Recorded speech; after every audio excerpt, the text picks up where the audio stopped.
Dot Corruption, a LitRPG by J.M. Foley, aka Artie. Chapter 3. Hello, world. Every choice brings you closer to who you are, or further away. Unknown. You have spawned in Lornshade Meadow. Note, starting location is a random area in the world. Good luck, Echo, and make a name for yourself. The world faded in like a dream. Not all at once, more like paint slowly bleeding across a white canvas. Light first, then color, then sound. A soft breeze stirred the grass. The air smelled clean, like spring water and wild herbs. A bird I didn't recognize chirped once, then went quiet, like it was waiting to see what I'd do.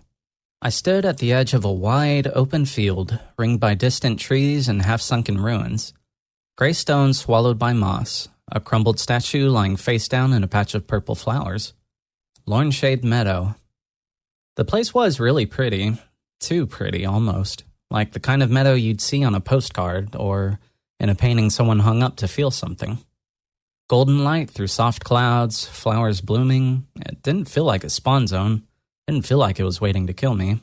It felt peaceful, which made me trust it even less. I didn't move, not yet. I looked down at myself. Starting gear, nothing fancy, functional. A tattered half-cloak draped over one shoulder, clasped by a dull silver pin in the shape of a raven. Beneath it, worn leather armor dyed a deep charcoal gray, scuffed, scratched, but still holding together. No plate yet, just hardened hide and weathered buckles, lightweight enough to move in, heavy enough to take a hit. A long sword hung diagonally across my back. Not sleek, not polished. This thing had a history. The hilt was wrapped in fraying leather, and the blade, though straight and full length, was pitted with faint rust near the base, like someone had tried to take care of it once, but those days were long gone. Boots, cracked leather, steel-toed, gloves, fingerless, stitched with dark thread, and then the pendant. It hung just beneath the armor's collar, cold against my skin. I hadn't equipped it manually, it was just there, like it belonged to me. The silver glinted faintly in the morning light, that little prism in the center catching color from somewhere I couldn't see. I touched it. Nothing happened. The breeze shifted, and somewhere behind me, grass rustled. Not the wind this time. Footsteps. Light ones. Confident. I turned. She stood maybe 10 paces away, framed by a patch of golden light. Her chestnut hair was tied back in a loose ribbon braid, with a few strands dancing in the wind. Her eyes, bright blue, almost too vivid to be real, caught mine and didn't let go. She wore a short white cloak with silver trim, leather boots, and a sleeveless tunic, the color of rose tea. Not quite medieval, not quite modern, just idealized, the way a dream might dress itself if it wanted to make you feel safe. And she was smiling. Not stiff, not uncanny, just warm, like she'd been waiting for me. "Welcome to Lornshade Meadow," she said, voice soft as silk. "You must be Echo." "Yeah." She tilted her head, braid swaying gently. "You're always a little quiet at first. Don't worry, it happens to all new seekers, or maybe just the cute ones." I gave her a look. She grinned wider and even winked. This wasn't improv, I knew the type. The polished tutorial NPC scripted to be patient, charming, and just flirty enough to leave an impression. Someone in marketing probably spent weeks fine-tuning her smile. Regardless, it was working. She was pretty fucking cute. I was curious about what she called me, though. "Seeker?" I asked. Her smile softened. "Ah, right, it's what we call outworlders, like you. The ones who come through the veil chasing the singularity." I blinked. "The what now?" "The singularity," she repeated, gently, like it was obvious. "A wish, a truth, a question. Depends on who you ask, but every seeker's looking for it, even if they don't know it yet." She looked up and down like she was sizing me up for a story I hadn't been told. "Some say it grants one wish, others say it shows you who you really are. Whatever the truth is, it's always at the end." "The end of what?"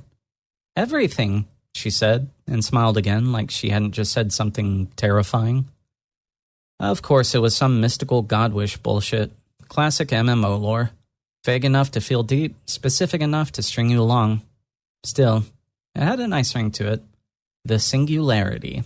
A single wish, a single truth. Could be anything. Power, revenge, immortality, closure. Whatever you were willing to claw your way to the end for.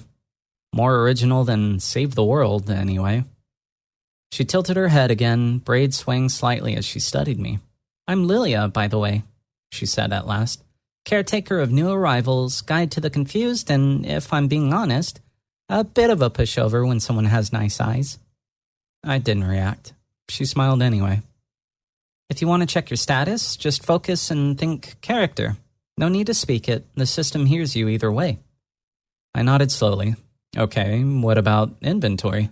She blinked. What about what? Inventory, I repeated, like where I keep stuff. Her brow furrowed, puzzled. You mean like a shopkeeper's stockroom? I stared at her. She stared back, genuinely trying to help. No, I said, gesturing vaguely at myself. Like a place where I can put items I'm carrying, but not actually carrying. Lilia's expression softened with a kind of patient sympathy. Oh, no, that's not a thing. She reached to her hip and lifted a small, rune-marked pouch. There are bags of holding, folded space enchantments, 1 slot per item. If it fits, it fits. They cost a bit of coin, though.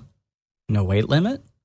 No, the items basically transition to another plane of existence, one where time is dilated, so food doesn't spoil, hot water doesn't cool down. I see, I said simply. No inventory system, no floating loot screens, no endless junk collection. If I wanted to keep something, I had to carry it. Weirdly, I kind of liked it. I do, however, she said, rummaging through something behind her cloak, have a regular bag. It's not a bag of holding, but, well... She pulled out a small, scuffed leather satchel. It's a bag, and it holds things. She giggled like she knew it was a bad joke and didn't care. I stared at it. Generous. But, she continued, clutching the strap behind her back like she was dangling a prize, you'll have to earn it. Of course I do. It's just a simple task, she said sweetly. There's a small herd of wild boars in the nearby grove. Normally they don't cause trouble, but a few have gotten aggressive. If you could help call the numbers, say 5 should do it, I'd be very grateful. Lilia stepped closer and adjusted the strap on her back. And don't worry, she said with a little wink. I'll be right behind you in case things get rough. I'm no good with a weapon, but I'm a decent healer, and I'd rather not watch you bleed out on your first hour here. A quest notification popped into my field of view. New quest available. Title, Tusk Till Dawn. Quest type, Main quest. Objective, help Lilia cull 5 boars. Rewards, holding bag, not a bag of holding. Experience, Lilia's gratitude. Accept or decline.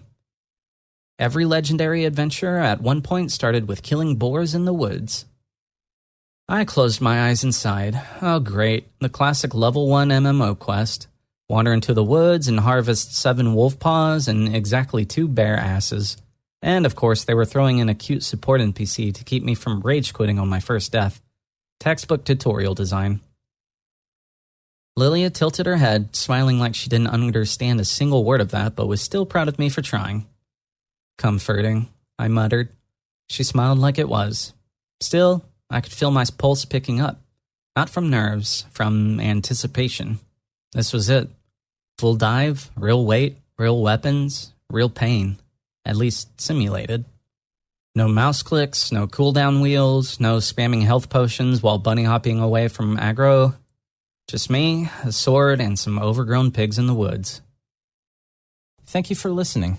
If you want to read ahead, you can find the link to my book on Royal Road in the video description. If you're enjoying the story, please feel free to leave a comment and tell me your thoughts. If you like my way of storytelling, please subscribe to my channel. Be writing and uploading more chapters and stories soon. Thank you so much for listening.